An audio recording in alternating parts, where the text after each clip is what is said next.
హోదా వల్ల రాష్ట్రానికి లాభం ఏంటి? 6 కోట్లు బెనిఫిట్లు ఎలా పొందుతారు? ఇప్పుడే కోర్టు 17లో వాదనలు వినిపించి వచ్చాయి. జస్టిస్ నరేంద్ర గారు కోర్టు 17లో second most senior justice graciously heard the matter in detail until 4 p.m. and given the opportunity for Andhra Pradesh Chandrababu Naidu గారికి ప్రత్యేక హోదా కావాలా వద్దా అడిగాను.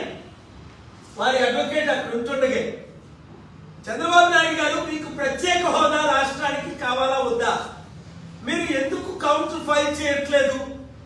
చంద్రబాబు నాయుడు గారు తెలివైన ఆయన కదా, ఖజానా అంతా ఖాళీ అయిపోయిందని, స్వర్గం అయిపోయింది కోర్టు. తెలుగులో జడ్జి గారు మాట్లాడారు, నేను మాట్లాడానని.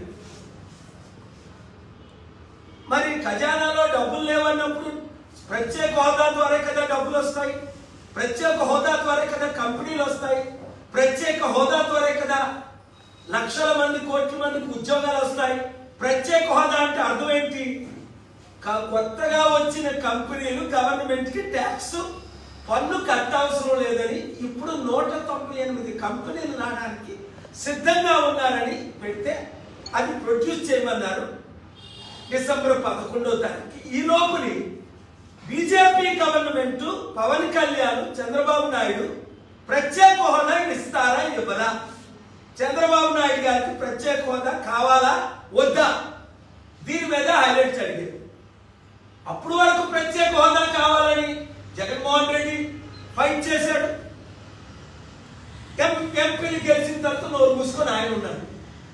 ప్రత్యేక హోదా కావాలని చంద్రబాబు నాయుడు గారు అన్నారు తెస్తామని, అప్పుడు కాంగ్రెస్ వాళ్ళు ఇస్తామన్నారు, బీజేపీ వాళ్ళు ఇస్తామన్నారు. అందరూ దొంగ మాటలే. ఆ చట్ట ప్రకారం ఇవ్వాలని కోర్టు అడిగారు, ఇవ్వాలి. పార్లమెంట్ లో బిల్లు పెట్టారా లేదా, పార్లమెంట్ లో ప్రామిస్ చేశారా లేదా, your honour there is a verbal contract, there is a written contract. Here it is not a political comments made outside the parliament.